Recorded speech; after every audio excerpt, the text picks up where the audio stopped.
안녕하십니까.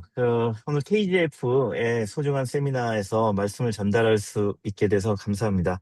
지금 회장님께서도 말씀하셨듯이 AI에 의한 사회 변화가 이제 눈에 띌 정도로 우리 앞에 다가왔는데요. 혹자는 이제 3년 남았다, 뭐 그런 말을 하고 있습니다. 3년이 뭐냐, 일자리가 근본적으로 변화되는 시점일 것 같은데요. 사실 우리가 설마 그렇겠어? 라고 생각하는 분들도 있으실 것 같고요. 또 지금 개발자 사이드, 프로그램 개발자 쪽에서는 일자리가 없어지는 게 아주 눈에 가까이 보이는 현실도 느껴지고 있습니다. LLM을 시작으로 한 AI 혁명이 이제는 피지컬 AI로 넘어가고 있는데요. 지금 로봇 회사들은 우리 바로 옆에서 사람처럼 우리를 돕는 그런 로봇들을 개발하기 위해서 노력하고 있습니다. 뭐 어떻게 보면 자율주행 차량, 자율주행 AI도 피지컬 AI의 대표적인데 이미 우리 앞에 와 있지 않습니까? 미국과 중국, 호주 등에서는 테슬라의 FSD, 풀 셀프 드라이빙이 이미 거리에서 주행 중이고 우리나라도 작년에 일부 차종, 테슬라의 일부 차종에게 한시적으로 열렸습니다. 이런 상황에서 우리 과연 일자리에 대한 걱정이 큰데요. 아까 말씀하셨지만 제가 이제 법과 기술 사이에서 일을 합니다만 저의 원칙은 기술의 변화를 법이 따라가되 너무 빨리 따라가면 안 된다. 그리고 심지어 법이 기술보다 앞서 나가면 안 된다. 라는 게 제 기본적인 입장입니다. 그 중에서도 이 일자리 문제는 우리 사회에 실업이 현실화됐을 때 많은 사람들에게 큰 걱정을 안겨주고 또 사회에서 큰 혼란이 발생할 수도 있는 가장 예민한 문제이기 때문에 이 문제를 과연 제도적으로 어떻게 품어야 될지에 대한 생각이 많이 넓게 그리고 여러 사람들이 참여하면서 이 생각들을 나누는 것이 필요한데요. 어, 과거와 달리 이제 말씀드린 것과 같이 AI에 의한 실업이 부분적으로 현실화되고 있는 시점에 있어서 한번 이 문제를 지금부터 지속적으로 논의해 보는 것이 필요할 것 같고요. 뭐 잘 아시겠지만 경험 많으신 분들이 항상 느껴오셨듯이 세상 문제에 대한 해법은 꼭 하나만 있는 것이 아닙니다. 그리고 정치적인 입장에 따라서도 많은 이견이 있을 수 있고요. 그런 다양한 또 오히려 그렇게 다양할수록 더 좋은 결론이 도출될 테니 저도 오늘 드리는 말씀이 어떤 답을 드리는 것이라기보단 시작 생각, 생각을 함께 나눈 시작 생각 정도라고 생각해 주시고 이에 대해서 함께 고민해 보시고 또 어떤 것이 우리의 미래 그리고 우리 다음 세대를 위해서 또 길게는 국가 백년지 되기를 위해서 필요할지에 대해서 생각을 나눠주시면 좋겠습니다. 이 자료는 마침 우리 송 회장님의 발표 요청을 받고 제가 최근 국가인공지능전략위원회에서 동일한 주제로 발제 자료를 준비하고 있었기 때문에 굉장히 공을 들이고 있는 주제이었습니다. 그래서 이 주제로 오늘 KGF에서도 말씀드리고요. 화면에 나와 있듯이 국가인공지능전략위원회의 3차 간담회에서 발표와 토론을 거쳐 인 자료입니다. 어, 현황 문제로부터 시작해서 제도 설계에 대한 대안까지 이렇게 약 네 가지 챕터로 말씀을 드리고요. 결론으로 연결하도록 하겠습니다. 우리의 현실 진단이 매우 중요하죠. 우리는 그럼 잘해왔는가, 잘하고 있는가, 앞으로 잘할 것인가에 관한 문제인데요. 우리나라에서 거시경제를 가장 정확하게 보고 계신 분은 한국은행 총재이십니다. 한국은행 이창용 총재께서 작년 초에 말씀하시기를 지난 10년간 구조조정도 신산업도 없었다. 그게 우리 경제의 실력이다.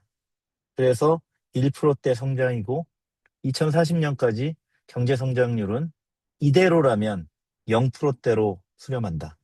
뭐 차마 마이너스 성장이라고는 말씀 안 하신 것 같은데 0%대 성장이 뭐죠? 월급이 동일하다는 뜻입니다. 10년 전이나 지금이나. 만약 거기서 물가가 올라가면 어떡하죠? 실질 소득은 줄어드는 거죠. 더 빈곤해지는 겁니다. 그 핵심 원인이 구조조정 없이 새로운 신산업을 키우지 않았다는 건데요.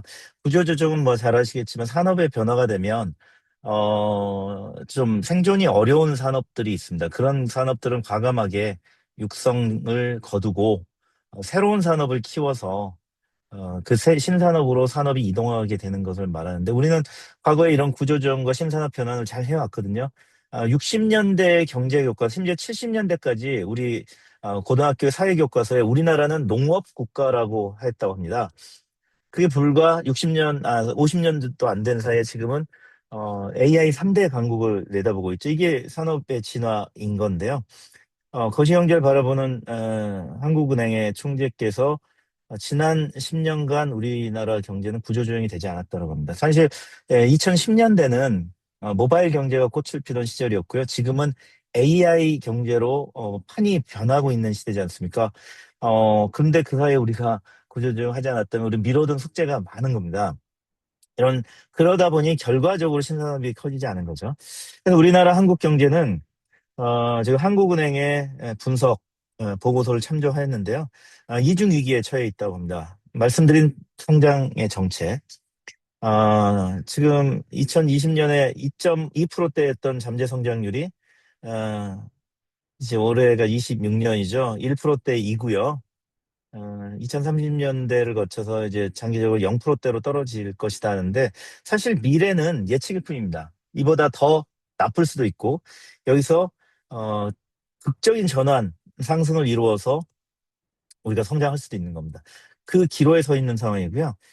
그리고 이 두 번째 중요한 거는 최근 3년 이야기인데 청년 일자리가 급히 감소하고 그래서 최근 통계에 따르면 청년 약 80여만 명이 실업 상태에 있다는 것 아니겠습니까? 청년 세대는 그 어떤 세대보다 인구가 적은 세대인데요. 그런 청년들의 상당수가 자발적 또는 비자발적 실업 상태에 있는 겁니다.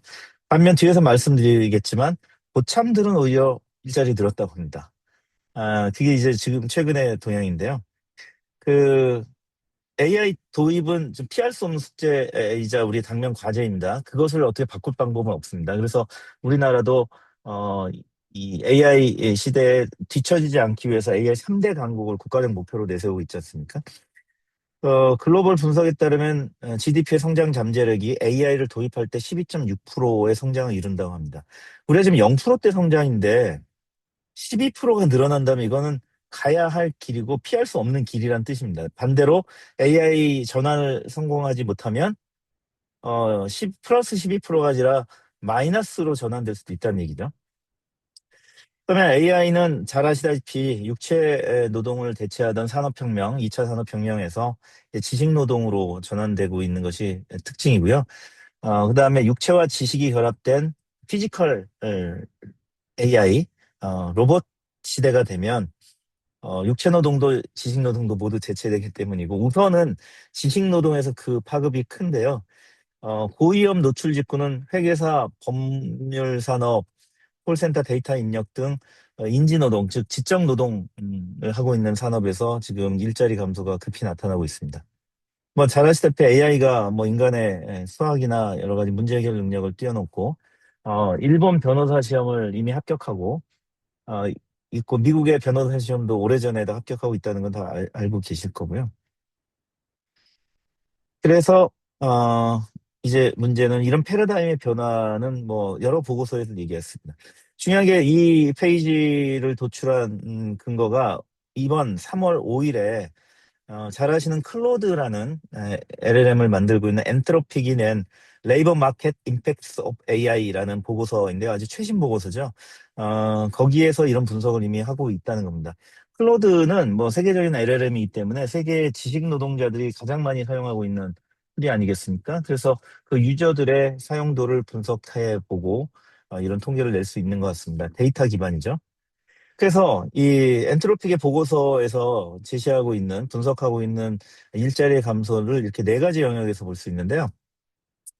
X축은 지식 노동이냐, 육체 노동이냐를 가르는 축이고, Y축은 정형적인 업무냐, 비정형적인 업무냐라는 겁니다. 여기에 이제 참고한 추가적인 보고서가 ILO 국제노동기구죠. 에서 작년 5월에 발표한 생성형 AI와 일자리라는 보고서도 참고하였습니다. 지식노동이면서 정형적인 업무를 하는 쪽은 즉각적으로 이미 대체가 되고 있습니다. 뭐 회계사나 세무사 업계입니다. 최근에 우리 국가 공인회계사 시험에 합격한 분들이 과천 기획재정부합 청사 앞에서 소위 수습할 일자리가 없다라고 하면서 시위를 한 것을 뉴스를 보셨을 텐데요. 회계사 직업의 신참 일자리가 AI에 의해서 사라지고 있다는 증거입니다.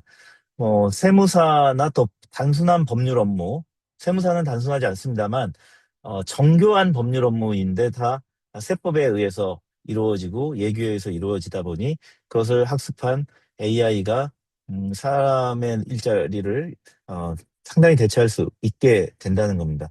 그리고 콜센터나 데이터 입력 같은 정형적인 군에서의 일자리 감소는 이미 눈에 보이고 있습니다. 지금 콜센터들이 예전에 사람 전화 응답자에서 AI로 바뀌고 있는 것은 우리 모두가 이미 알고 있지 않습니까? 왜냐하면 질문의 범위가 제한적이기 때문에 답변이 정형적입니다. 회사가 내놓을 수 있는 답변이 정해져 있어요.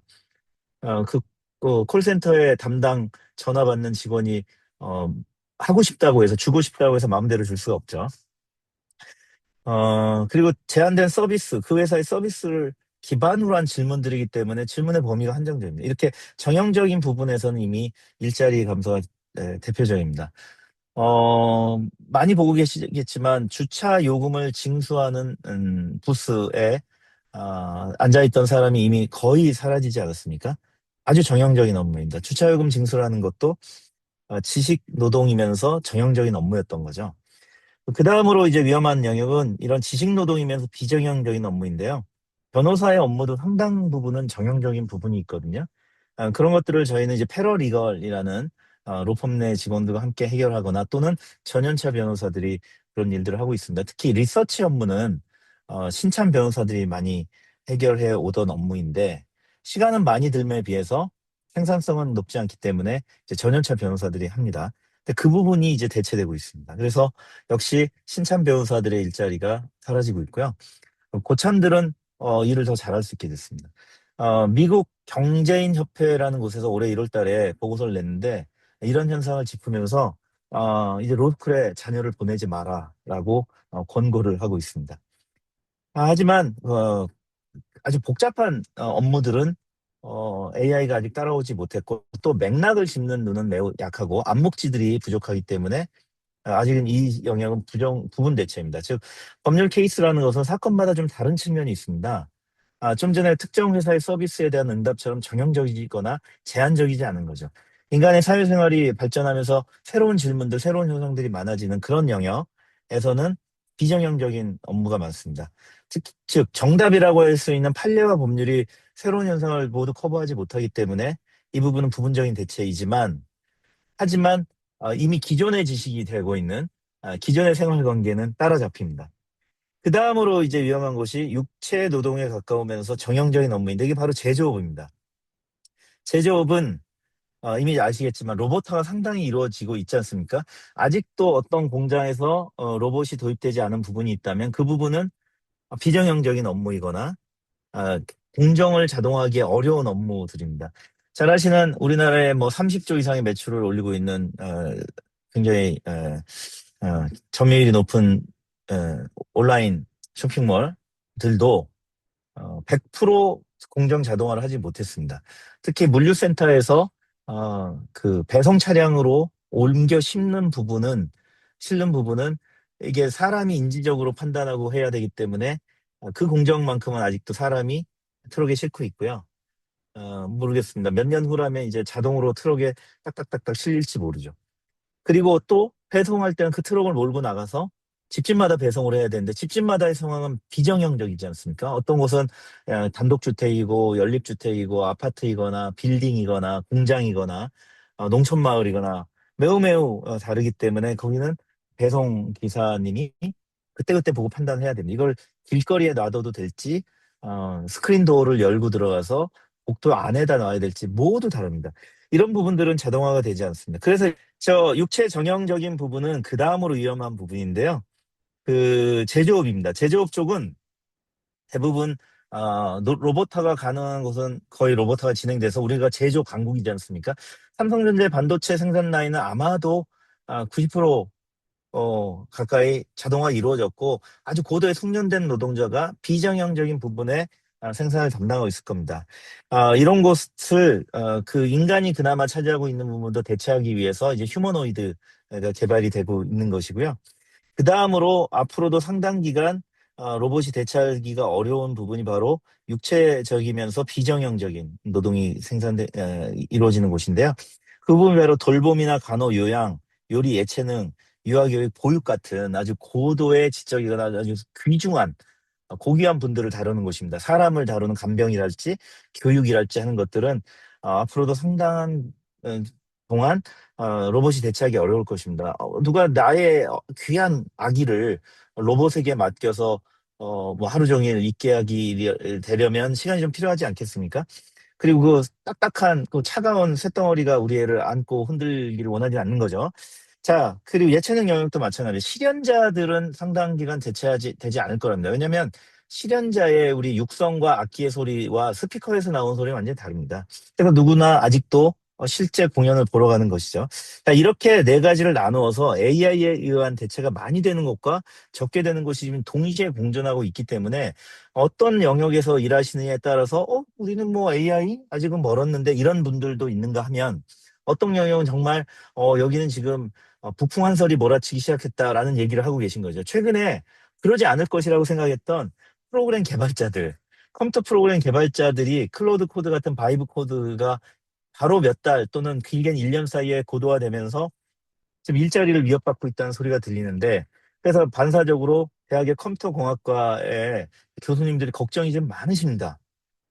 스탠포드 대학에서는 컴퓨터 사이언스 졸업자들이 작년부터 취직이 안 됐다는 이야기들이 나오고 있고요. 이게 신호탄인 것 같습니다. 나머지 영역들, 어, 지능적인, 인지적인 영역을 담당하는 쪽은 비슷한 일들이 많이 발생할 것으로 보여지거든요. 자, 우리 한국에서는 좀 특수한 상황이 있는데요.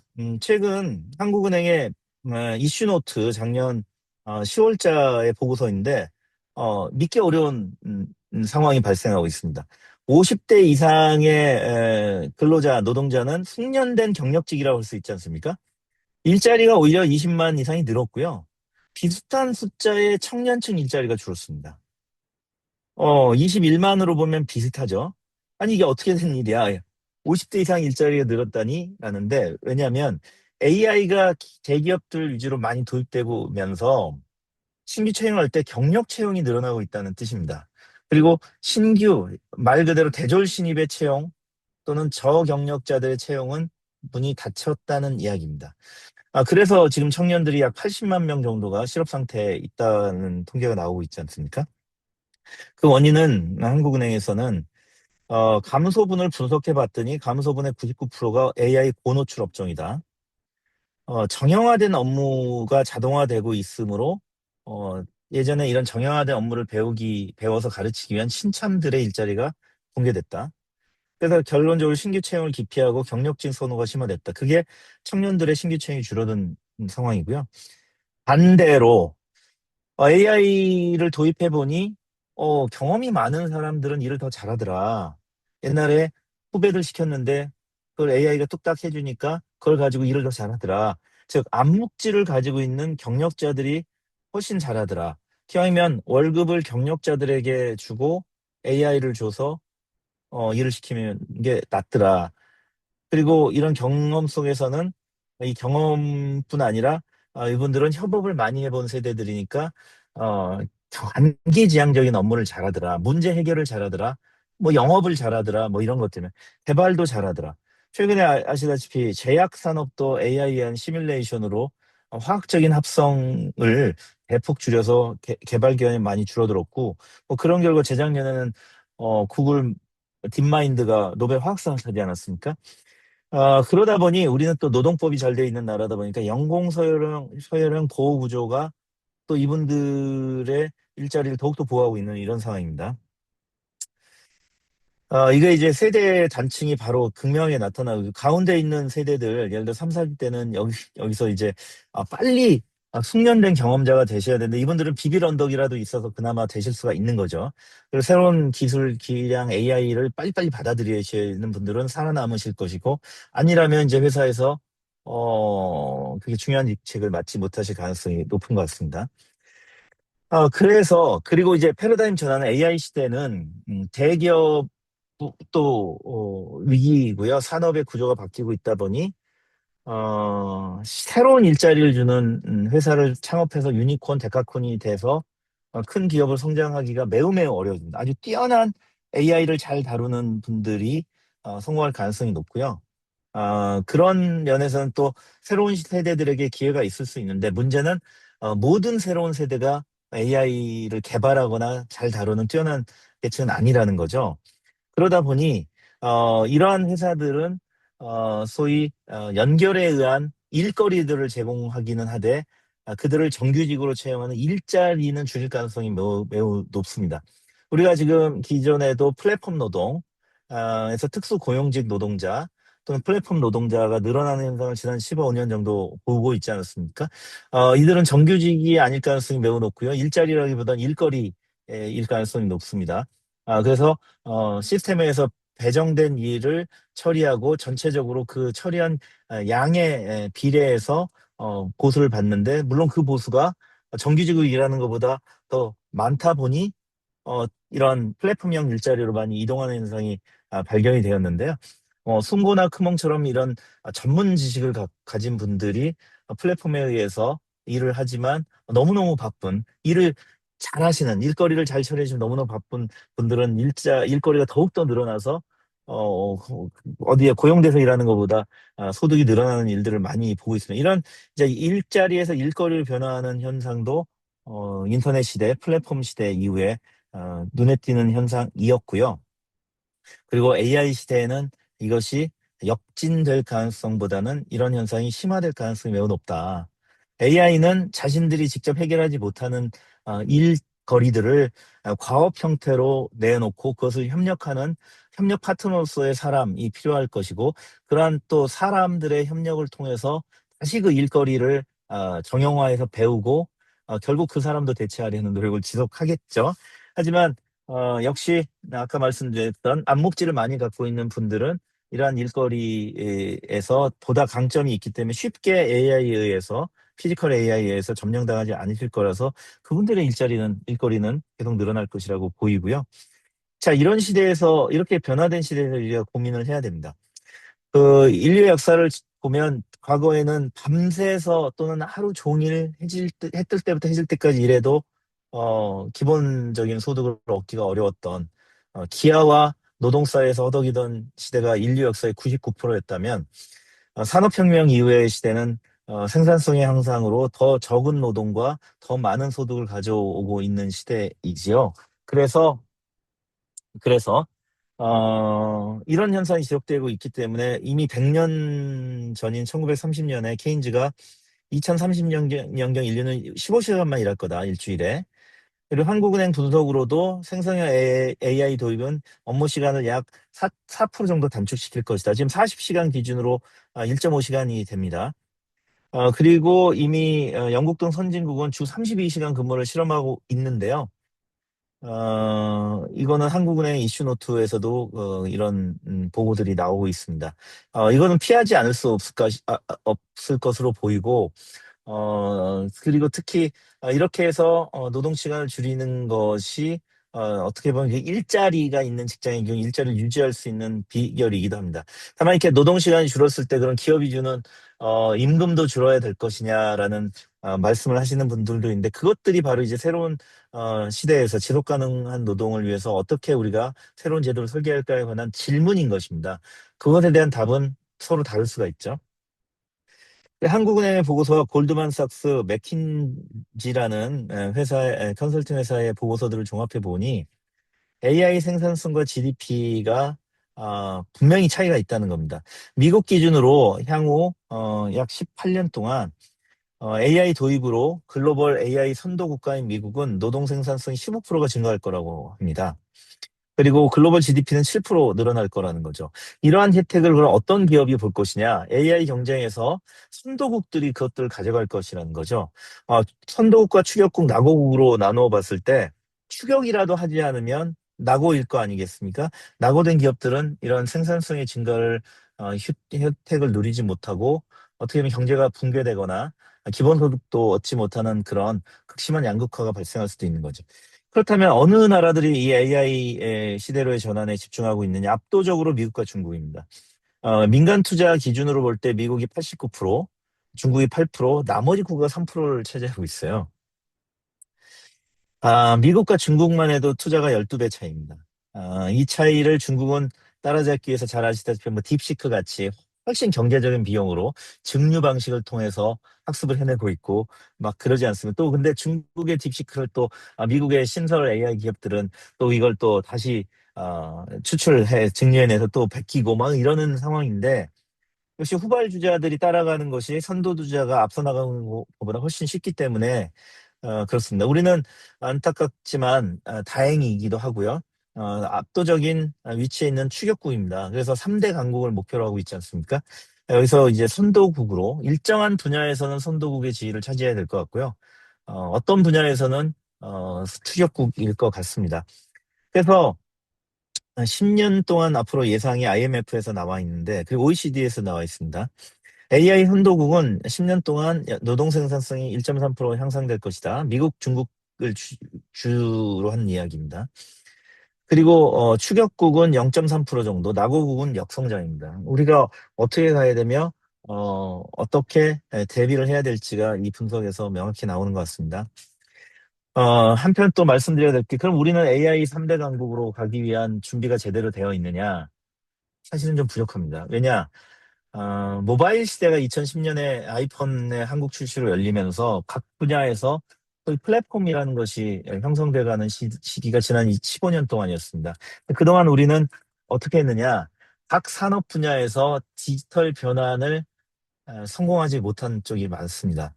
무슨 말씀이냐면 디지털 변환을 기존의 산업의 공급자들인 협회, 조합 등을 주축으로 해서 극심하게 가로막고 갈등을 이루었고 정부는 사회적 대타협을 이루기 위해서 노력했고 하지만 실패했고 뭐 타다 금지법으로 시작해서 우리 각종 산업에 있어서 디지털 변화에 실패한 분야가 많은데 이제 와서 돌이켜보니 바로 그 분야들이 바로 AI가 필요했던 또는 전 세계적으로 지금 AI가 그 분야에서 인간을 대체하고 있는 분야들입니다. 예를 들어 이동 같은 경우 자율주행 개발이 미국, 중국은 거의 끝나서 상용 서비스에 들어가 있지 않습니까? 하지만 우리나라는 아직 택시나 버스의 자율주행의 상용 서비스 도입은 아직 되고 있지 않고요. 부분적으로 시범 실시가 일정 구역에서만 되고 있을 따름입니다. 차가 알아서 다니는 것은 아직 상상할 수 없습니다. 우리나라는 아직 준비 안 돼 있어요. 그럼 승용차, 우리 자가용 차량에서는 혼자 다닐 수 있느냐? 더 준비가 안 된 것 같습니다.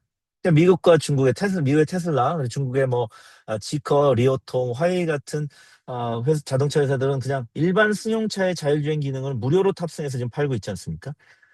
올해 안에 2천만 원짜리 중국산 전기 자동차에 자율주행 기능이 탑승돼서 수입이 될 건데 규제 때문에 우리나라에선 자율주행이 되지 않지만 UNEC라는 자동차 안전 규격이 개정이 되면 미국, 중국을 포함한 우리나라는 그 기준을 따르기 때문에 어쩔 수 없이 그 차들의 자율주행 기준을 열어줘야 됩니다. 그러면 빠르면 올해 말, 조금 늦으면 내년 중으로 미국과 중국의 자율주행 차들이 우리나라를 도로를 누비게 될 것입니다. 이게 바로 DX에 실패한 결과 AX에 실패하고 있는 대표적인 것이고요. 원격 의료도 마찬가지인데 의료 AI의 토대는 비대면 진료 플랫폼에 써야 할 의료 데이터들이었던 거죠. 병원 안에 있는 데이터는 비식별화해서 AI 개발에 쓰기가 어렵습니다. 또 병원마다 흩어져 있고요. 병원들이 연합해서 AI를 개발할 리도 없고요. 또 의료법이 강력히 보호하고 있습니다. 근데 비대면 진료 플랫폼이 만약에 우리가 오래전에 합법화되었다면 거기에 쌓이게 될 개인들의 데이터는 개인정보보호법에 따라서 적용을 받기 때문에 비식별화해서 감염 처리해서 AI 개발에 활용해서 전 국민을 위한 의료 AI, 토종 AI, 소버린 의료 AI를 만들 수가 있었겠죠. 근데 우리는 못했습니다. 작년 말에 의료 비대면 진료법이 개정됐고 올해 말에 시행을 앞두고 있는데 또 얼마나 오랜 시간이 걸릴지 모르거든요. 자, 그래서 결국은 아날로그 산업의 일자리를 지키려다 DX 전환과 AX 전환의 연속 실패에서 오히려 외국제, 글로벌 AI들에게 해당 산업의 주도권을 뺏기게 될 위기, 그리고 그 일자리마저도 우리에게 떨어지지 않을 위기. 초래되는 이런 상황이 오고 있거든요. 그래서 지금 우리가 AX 전환 과정에서 해결하면서 노동시장을 얘기해야 되는데, 왜냐하면 이 AX 전환이 실패하면 우리에게 좋은 일자리가 없게 됩니다. 좋지 않은 일자리, 예를 들어 몸만 써야 되는 숙련 노동이라고 할 수 있겠지만, 아까 보였던 네 가지 축에서 육체 노동적이면서 비정형적인 업무에만 일자리가 좀 있을 뿐인데, 그쪽에만 집중하자 이렇게 얘기하면 안 되지 않겠습니까? AI 기업들이 많아지고 그 AI 기업들의 생태계가 만들어지고 그 AI 기업들을 돕는 우리나라 국민들이 많아져야 되는 그런 과제를 달성하기 위해서는 AI 전환을 반드시 성공해야 됩니다. 이 추격에서 실패하면 역성장하게 되고 결국 경제가 어, 어렵게 되는 그런 미래로 가게 될 것입니다. 그래서 우리나라의 제도가 이 AI 전환을 따라가야 될 것 같고요. 아까 처음에 말씀드렸지만 법이 앞서갈 수는 없는데 앞서가도 안 되고요. 적어도 변화를 일정한 시차로 따라잡아 주면서 변화가 더 앞서 나갈 수 있도록 밀어주는 역할을 해야 됩니다. AI 도입을 성공한 산업과 기업들이 있을 수 있는데 그들의 생산성 향상분, 통계적으로 15%라고 할 수 있는데 이것이 노동소득으로 잘 환원될 수 있도록 이 공유 메커니즘이 만들어져야 될 것 같습니다. 그러지 않으면 사회적 갈등과 양극화가 심화됩니다. 또 세대 갈등인데 지금 경력 사다리가 사라지는 산업들이 많이 있게 되는데요. 이 신규 진입자들이 주로 다루는 정형적인 업무가 대체되는 현상 때문인데 이런 AI에 고 노출되는 직종들의 청년들의 일자리 감소를 어떻게 해결할 것인가? 이들이 직무 전환을 통해서 AI에 특화된 인력으로 변환될 수 있도록 국가적인, 사회적인 또 교육 학제적인 지원과 변화가 있어야 될 것 같습니다. 과거에는 일자리 중심으로 실업제도가 설계되었기 때문에 어디에 고용이 되었는가를 중심으로 보는데 이제는 일거리 중심으로 바뀌는 영역이 커진다고 말씀드리지 않았습니까? 모두 다 갑자기 일거리로만 가는 건 아니니까요. AIX 전환으로 훌륭한 기업들이 나와서 일자리들이 많아지면서 한편 그러지 못한 산업에서의 일자리의 변환에 대응하는 안전망 설계 이것들이 필요한 것 같습니다. 그래서 이를 다섯 가지로 저는 검토해서 여러 보고서들을 종합해서 말씀을 드렸는데 핵심은 AI가 만든 생산성과 부를 어떻게 나눌 것인가라는 것이고요. 기금을 조성해야 되고 노동시간은 단축시켜야 되고 그리고 일거리를 보장하는 이것들을 활성화하는 인프라를 만들어주면서 안전망을 설계하고 소상공인이나 개인들에게는 공공 인프라를 제공하고 이것들을 결국 제도화시키는 새로운 형태의 사회계약, 입법이 필요할 것이다. 라는 것을 말씀드리고 있습니다. 첫 번째로 기금은 AI 기업들, AX 성공한 기업들이 내는 법인세는 그 분석을 통해서 AI로 인한 혜택으로 벌어들인 국가의 재원이기 때문에 이 중에 일부를 AI 전환 기금으로 만들어서 말씀드린 여러 가지 국가적인 조치에 사용해야 된다라는 것이고요. 이렇게 하지 않고 그냥 일반적인 법인세 구조로 가는 현재 제도가 유지되면 AI 전환을 지원할 기금을 따로 마련해야 됩니다. 그런데 AI로 인해서 수혜를 입은 그 결과 내게 된 법인세를 기금으로 전환하는 게 가장 명분이 있지 않을까 싶고요. 그 용도는 실직자의 전환, 이로 인한 실직자들이 새로운 일자리 또는 일거리를 확보하기 위한 역량을 갖추기 위한 여러 가지 용도로 쓰이게 됩니다. 기본소득을 부여하는 데도 쓰이고요. 그 다음에 새롭게 역량을 강화하는 교육을 받기 위한 제도와 그리고 그 비용을 지원하는 데도 쓰이고요.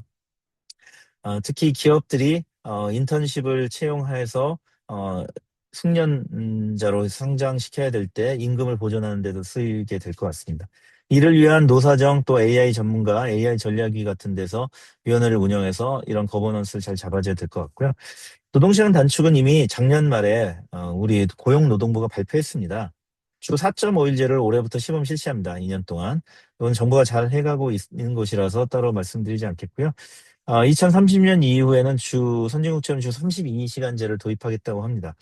이때까지 일자리를 잘 도전하시면 주 4일만 근무하시고 4 플러스 3, 월요병이 극심해지는 그런 시기를 맞이하시게 될 건데, 문제는 일자리가 없으면 그럼 이런 혜택을 못 보고 극빈자로 전락하거나 소득이 감소해야 되느냐? 그러면 안 되겠죠. 그래서 일거리 중심의 설계가 필요한 것입니다. 일거리를 보장하는 인프라는 어떻게 할 것이냐?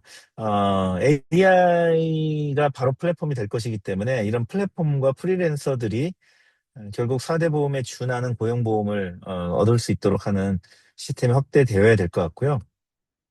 이거를 AI나 플랫폼에게 모두 전가시켜서는 안 될 것입니다. 그러면은 오히려 플랫폼과 AI 기업의 육성을 방해하는 일이 될 것이라서, 예, 아까 말씀드린 기금을 조성을 해서 국가가 상당 부분 해결을 해 주어야 할 것으로 보이고요.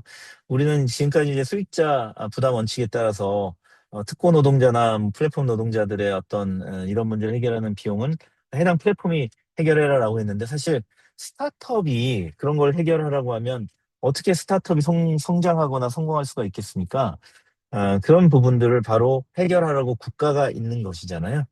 국가가 이런 부분을 해결해 주셔야 될 것 같고요. 그리고 프랑스에 있는 리스킬링 어카운트를 통해서 뭐 여러 가지 비용을 개인들에게 지원하고, 또 한편 학제와 교육이 패러다임이 바뀌어야 되는데 마이크로 자격 중심으로 바뀌어야 될 것 같습니다. 예를 들어 대학에서도 6개월짜리 과정을 통해서 아주 초단기간에 전문적인 한 학기 학제를 도입해가지고 그 학위를 주는 겁니다.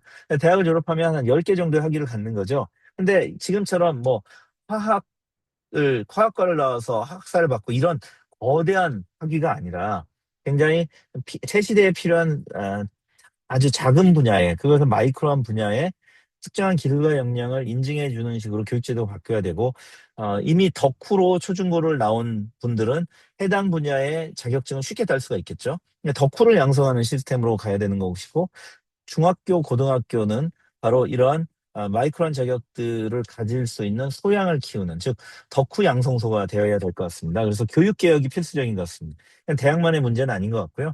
수능을 통과한 국영수 잘 푸는 친구들이 대학에 와서 갑자기 덕후가 되기는 어렵지 않겠습니까? 그리고 지금 이미 보고 있지만 2030년대 국영수 잘해서 누가 그 사람을 뽑아 줄까요?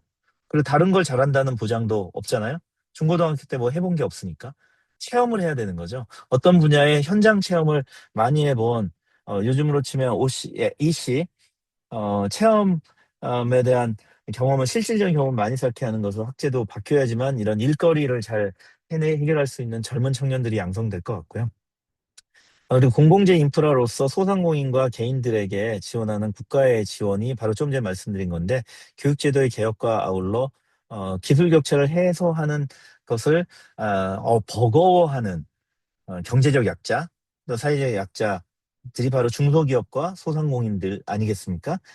그분들에게 국가적인 인프라를 지원해야 되는데, 사실 누구나 지금 벌써 얘기하고 있지만 앞으로는 1인 창업의 시대, 즉 마이크로한 창업의 시대가 열릴 것이라고 생각들을 하고 계시지 않습니까? 왜냐하면 뭐 AI가 너무 거창한 것 같지만 우리 사람이 하는 일도 우리가 필요한 것들을 모두 해결해 주지는 못하잖아요. 앞으로 뭐 100년이 지나도 그런 일들은 있지 않겠어요? 소 잡는데 소 잡는 칼을 써야 되고 닭 잡는 데는 닭 잡는 칼을 써야 되는데 소 잡는 칼을 가지고 모든 걸 해결할 수는 없지 않습니까? 바로 이런 부분들을 해결해주는 마이크로한 창업들이 늘어나고 이것들이 서로 연결되면서 원하는 서비스들이 100개가 묶음으로 돼서 내 앞에 배달이 될 건데요. 이런 것들은 개개인의 역량과 특성과 장기와 어느 쪽에 덕후인가에 따라서 충분히 마이크로한 서비스를 제공하고 그거에 관한 소득을 얻을 수 있는 그런 시대로 넘어갈 때 인프라가 필요할 것 같고, 이것들을 모아가지고 새로운 생활보장형 AI 국가형 사회적인 계약 제도들이 다 만들어져야 될 것으로 생각이 됩니다. 반론은 나중에 자료를 참고하시고요.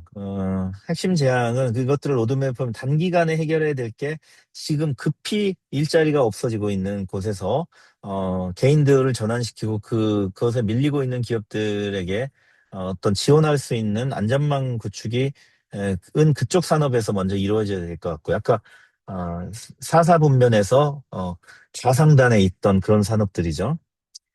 그리고 좌하단도 마찬가지입니다. 뭐, 그 정형적인 제조업에서 일자리도 앞으로 급히 없어질 것이기 때문에.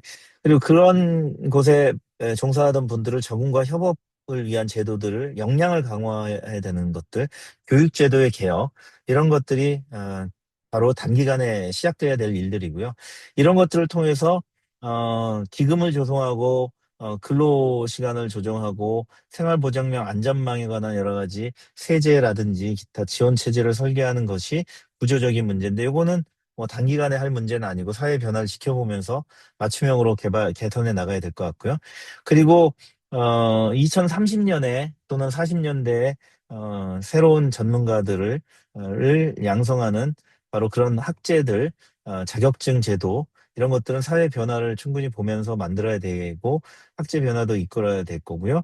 또 일거리를 위해 종사하는 분들이 쉽게 일거리를 찾을 수 있도록 하는 또 묶음형 일거리 시스템, 이런 것들도 잘 양성해서 그런 이런 쪽을 지원하는 플랫폼 회사들이 잘 나올 수 있도록 도와줘야 될 것 같고, 그런 것들이 바로 미래 시대의 AI 일자리 회사들이 아닐까, 일거리 회사들이 아닐까 싶습니다.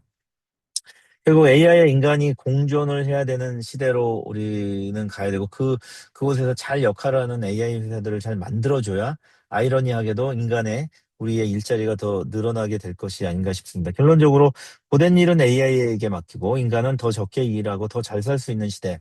뭐 로마 시대의 귀족 같은 그런 시대일까요?